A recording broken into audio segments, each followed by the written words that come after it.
As a student should have a nice and a clean or a comfy area where we can study or work. That is why, like the workers who applies 5S, we students also have to apply those. A messy area is very annoying indeed. It'll give you more stress just by seeing it. And this is why we should apply the 5S. First is sort.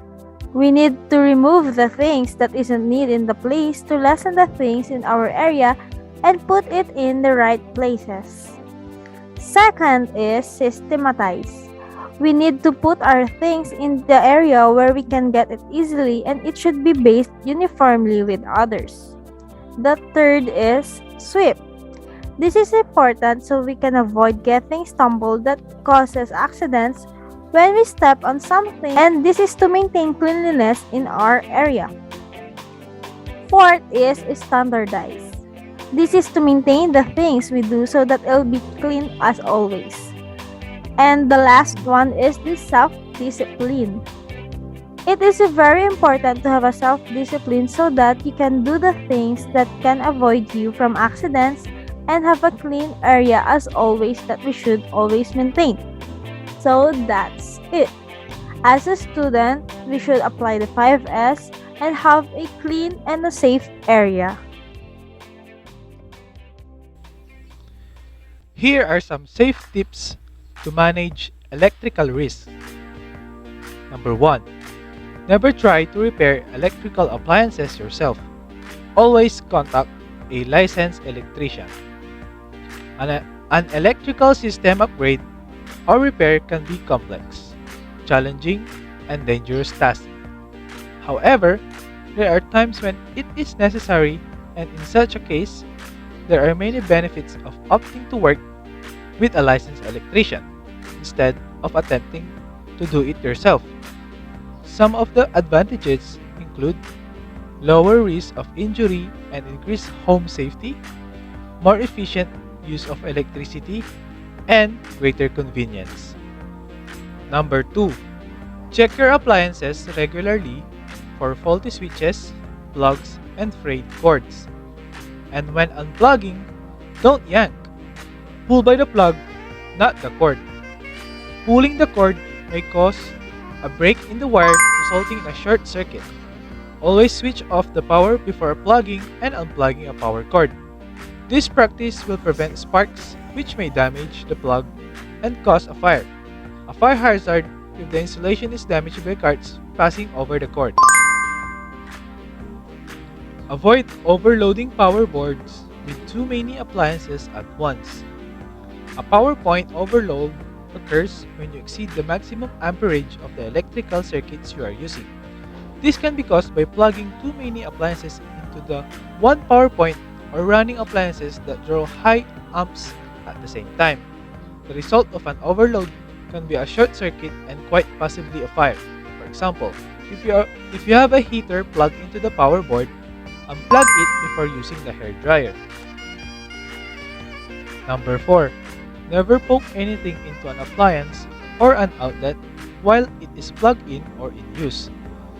Never stick foreign objects or fingers in an outlet or socket, or objects like a fork in a toaster that's plugged in. Number 5. Always use outdoor grade extension cords outside of home. 3-prong plug extension cords are the most common for outdoor use. The third prong essentially serves as a super ground for carrying high voltage. It greatly reduces the risk of electric fire caused by short circuits. Number 6. Make sure your hands are dry before touching switches or electrical appliances. If we touch the appliances with wet hands, we may get electrical shocks, but if we dry and touch, then the risk is reduced. And for the last, switching off all appliances before cleaning areas like the kitchen, bathroom, or laundry. Small appliances have circuits and wires that are close to each other, and cleaning them, especially with wet implements, may lead to short-circuiting. Cleaning the house is a pretty common chore, but it's another thing when we're talking about cleaning the appliances. If you're not careful about cleaning electronic home appliances, you might end up with a physical injury or damage of equipment. These are the proper steps and it don't example to an electrical accident. Here we can see that the child has been electrocuted by inserting the power plug of TV in the outlet. First thing to do is to turn off the power or breaker. As a part of the family household, we must know where these buttons are located. Second thing to do is to free the victim. But if you don't know where the EMO switch, attempt to free the victim. But never attempt to pull away the victim by hand, or else you could also lock onto the source, like in the example video. Otherwise, use a non-conductive object, just like seen in the video, and use a hand pad to pray or to knock the electrocuted person. Third thing to do is call for help. Pick up your phone and call for help. Be sure you know the emergency hotline or number in your area. The last thing to do is do not leave the victim behind. Stay with the victim until the emergency arrives, and inform people to stay away in the area in order to avoid further injury. Just like in the video, I informed some children that in this place is dangerous because something might happen to them if they get close in that area. Let us now move on to elements of good housekeeping program. First element is maintenance. The maintenance of building and equipment may be the most important element of good housekeeping. Maintenance involves keeping buildings, equipment, and machinery in safe, efficient working order and in good repair. It includes maintaining sanitary facilities and regularly painting and cleaning walls.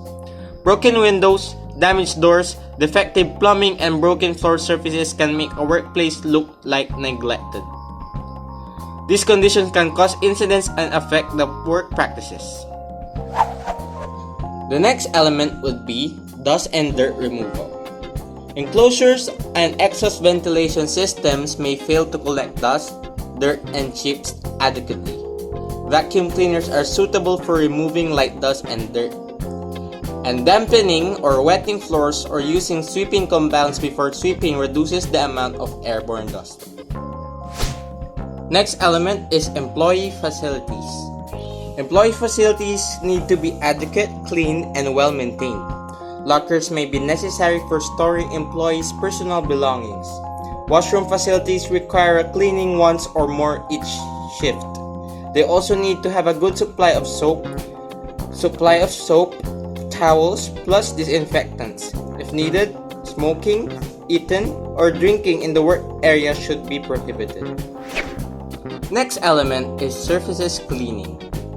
On floors, poor floor conditions are a leading cause of incidents, so cleaning up spilled oil and other liquids at once is important.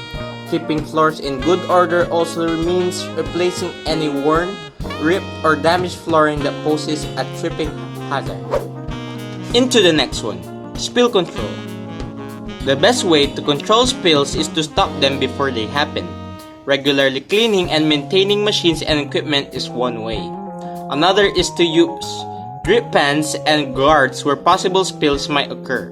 When spills do occur, it is important to clean them up immediately.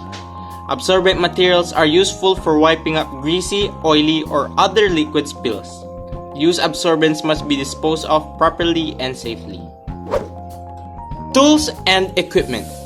Tool housekeeping is very important whether in the tool room, on the rack, in the yard, or on the bench. Tools require suitable fixtures with marked locations to provide an orderly arrangement. Returning tools promptly after use reduces the chance of it being misplaced or lost. Workers should regularly inspect, clean, and repair all tools and take any damaged or worn out tools out of service. Waste disposal. The regular collection, grading, and sorting of scrap contribute to good housekeeping practices. It also makes it possible to separate materials that can be recycled from those going to waste disposal facilities. Allowing material to build up on the floor wastes time and energy since additional time is required for cleaning it up. Placing scrap containers near where the waste is produced encourages orderly waste disposal and makes collection easier. Always receptacles should be clearly labeled. And finally is storage. Good organization of materials will help on overcoming material storage problems. So, stacking cartons such as this one will surely help you to good and efficient housekeeping. That's all for the elements of good housekeeping.